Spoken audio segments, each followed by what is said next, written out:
The Galaxy S25 Ultra has 6 intriguing new improvements, plus something wild. Although we first believed the S25 Ultra would have the tiniest bezels ever, a different firm has now broken that record with even narrower bezels, elevating smartphone design to a whole new level. Now available are the color options for the S25 Ultra. Ice Universe claims that the S25 Ultra will be available in 4 different colors: titanium, blue, green, and black. Those are just the standard options. Additionally, Samsung will provide a few hues that are exclusively available online. However, such colors are yet unknown. In contrast, the S24 Ultra was available in titanium, black, yellow, and violet. Hence, it seems like blue and green are taking the place of yellow and violet this time. Samsung may continue to use the blue option from the Z Fold 6 and the green option from the S22 Ultra for the S25 Ultra. All we can do is wait and see. The camera lenses on the S25 Ultra can now be seen in detail thanks to a new render. The good news is that, while it still has the car tire appearance, it is not as noticeable as the Z Fold 6. However, it has the same sensor arrangement as the S24 Ultra. More leaks of screen protectors are circulating, which gives us a sense of how these phones will feel in your hand.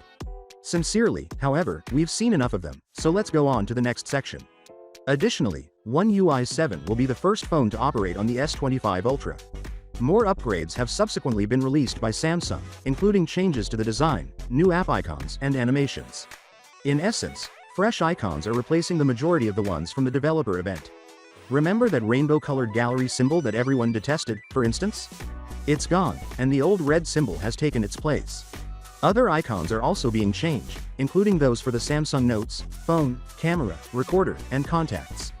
It's encouraging to see Samsung taking customer comments seriously, since large corporations seldom do. Well done for implementing the desired adjustments. You'll be pleased to learn that One UI 7 is giving good luck new options if you like personalizing your phone. You may now alter the animation styles in One UI 7, which is Samsung's customization program. Good luck, for those who are unaware. Because the S25 Ultra will feature a faster CPU and 16 GB of RAM, the software will operate more smoothly and quickly. He also provided some figures that demonstrated the significant improvements in animation stability, responsiveness, and smoothness that the S25 Ultra would provide. Though not very noticeable, the change does exist. Finally, what are your thoughts about it? So without being said, let me know your thought in the comment below, and if you are new here, please subscribe. Peace out.